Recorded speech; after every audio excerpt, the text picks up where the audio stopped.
বঙ্গভবন যে তিনি ছাড়বেন, শাহাবুদ্দিন কবে ছাড়বেন এবং কবে ছেড়ে তিনি নতুন বাসায় উঠবেন, কোথায় উঠবেন? তিনি বিদেশে চলে যাবেন নাকি নতুন কোনো বাসায় উঠবেন? আগে যেখানে ছিলেন রাষ্ট্রপতি হওয়ার আগে সেখানেই চলে যাবেন নাকি তার নিজের গ্রামে চলে যাবেন পাবনাতে নাকি তিনি গ্রেপ্তার হবেন? সেই বিষয় নিয়ে কিন্তু একের পর এক গুঞ্জন চলছে, আলোচনা চলছে। সে বিষয়টি নিয়ে কিন্তু স্পিকারকেও প্রশ্ন করা হয়েছিল অর্থাৎ সংবাদ সম্মেলন যখন তিনি স্পিকার হাফিজউদ্দিন তিনি যখন একদম স্পষ্ট ভাষায় জানিয়ে দিলেন যে পদত্যাগ করেছেন কী কী কারণ দেখিয়ে পদত্যাগ করেছেন সেসব তথ্য তুলে ধরেছেন তখন সেখানে তাকে প্রশ্ন করা হয়েছিল যে রাষ্ট্রপতিকে গ্রেপ্তার করা হবে কিনা সাবেক রাষ্ট্রপতিকে সেই বিষয়টি নিয়ে কিন্তু তিনি বলেছেন যে আমি স্পষ্টভাবে এই বিষয় নিয়ে কোনো মন্তব্য করতে রাজি নই সে বিষয় নিয়ে কিন্তু কোনো মন্তব্যই করেননি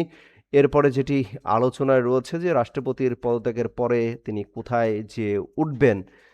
তিনি বঙ্গভবন ছেড়ে আসলে কোথায় যাবেন সেই বিষয়টি নিয়ে আলোচনা রয়েছে নাম প্রকাশে অনিচ্ছুক বঙ্গভবনের এক কর্মকর্তা যুগান্তরকে জানিয়েছেন যে রাষ্ট্রপতি মনোনীত কয়েকজন কর্মকর্তা এরই মধ্যে ব্যক্তিগত মালামাল গুছিয়ে নিয়েছেন রাষ্ট্রপতি যেসব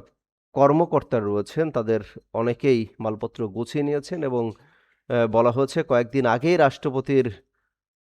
অধস্তন যেসব কর্মকর্তা তাদের চলতি মাসের মধ্যেই বঙ্গভবন ছাড়ার মৌখিক নির্দেশনা দেওয়া হয়েছিল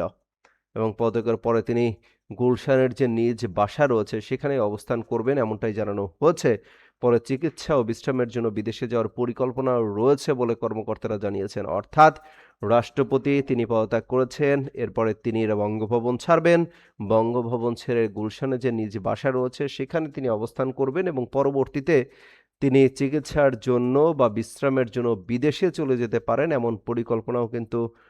রয়েছে বঙ্গভবনের দায়িত্ব পালনকারী আরেক কর্মকর্তা তিনি কিন্তু যুগান্তরকে আগে বলেছেন স্যার দুদিন আগে জানিয়েছেন যে ওরা আমাকে চলে যেতে বলেছে অর্থাৎ কারা বলেছে হয়তো আমার চলে যেতে হবে তোমরা চলতি মাসের মধ্যেই বঙ্গভবন ছেড়ে যার যার মতো করে চলে যাও ওরা বলতে কাকে বুঝিয়েছেন সে প্রসঙ্গে কিন্তু কোনো মন্তব্য করতে কিন্তু তিনি রাজি হননি যেটি আমাদেরকে জানানো হয়েছিল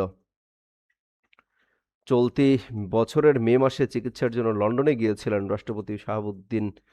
তিনি গিয়েছিলেন গুঞ্জন রয়েছে লন্ডনে অবস্থানকালে অতি গোপনীয়তা রক্ষা করে ভারতে অবস্থানরত সাবেক প্রধানমন্ত্রী শেখ হাসিনার সঙ্গে ফোনালাপ করেছেন তিনি 18ই মে দেশে ফেরার পর একাধিক গোয়েন্দা সংস্থা এই তথ্য উদ্ঘাটনে মাঠে নামে সূত্র দাবি করছে যে রাষ্ট্রপতি পদত্যাগের পেছনে মূলত দুটি বিষয় কাজ করতে পারে একটি হচ্ছে লন্ডনে উল্লেখিত গোপন আলাপ অন্যটি এই বছরের ডিসেম্বরে শেখ হাসিনা দেশে ফেরার ঘোষণা দেওয়া সব মিলিয়ে সরকারও মনে করছে রাষ্ট্রপতিকে যদি এই পদে আর রাখা সমীচীন হবে না রাষ্ট্রপতিকে এই পদে রাখা সমীচীন হবে না এমনটাই কিন্তু মনে করা হচ্ছে বা বলা হচ্ছে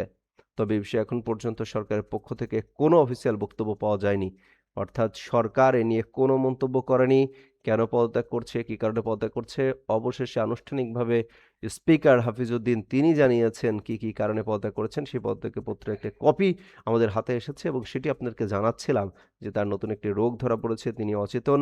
হয়ে পড়েন মাঝে মাঝেই সেই বিষয়গুলো কিন্তু প্রকাশ্যে এসেছে দর্শক আমরা আরও একবার জানিয়ে দিতে চাই যে তিনি পদত্যাগ করলে কোথায় উঠবেন এবং পদত্যাগের পরে আসলে তিনি কি দেশের বাইরে চলে যাবেন